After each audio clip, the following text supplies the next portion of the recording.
ఇవాళ జీహెచ్ఎంసీ చివరి కౌన్సిల్ సమావేశం జరగనుంది. ఇందులో 2026-27 ఆర్థిక సంవత్సరం బడ్జెట్కు ఆమోదం తెలపనున్నారు.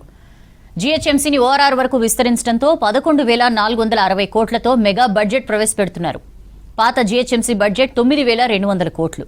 కొత్తగా విలీనమైన 27 కార్పొరేషన్లు, మున్సిపాలిటీలకు 2,260 కోట్ల బడ్జెట్ ప్రతిపాదిస్తున్నారు. 12 జోన్లు, 60 సర్కిల్స్, 300 వార్డులను దృష్టిలో పెట్టుకుని బడ్జెట్ రూపొందించినట్లు సమాచారం.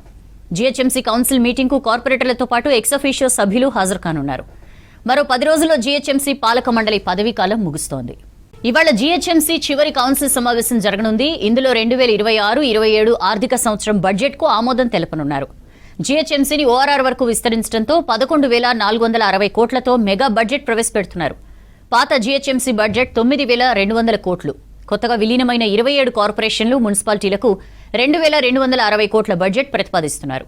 12 జోన్లు, 60 సర్కిల్స్, 300 వార్డులను దృష్టిలో పెట్టుకుని బడ్జెట్ రూపొందించినట్లు సమాచారం. జీహెచ్ఎంసీ కౌన్సిల్ మీటింగ్కు కార్పొరేటర్లతో పాటు ఎక్స్-అఫీషియో సభ్యులు హాజరు కానున్నారు. మరో 10 రోజుల్లో జీహెచ్ఎంసీ పాలక మండలి పదవీకాలం ముగుస్తోంది.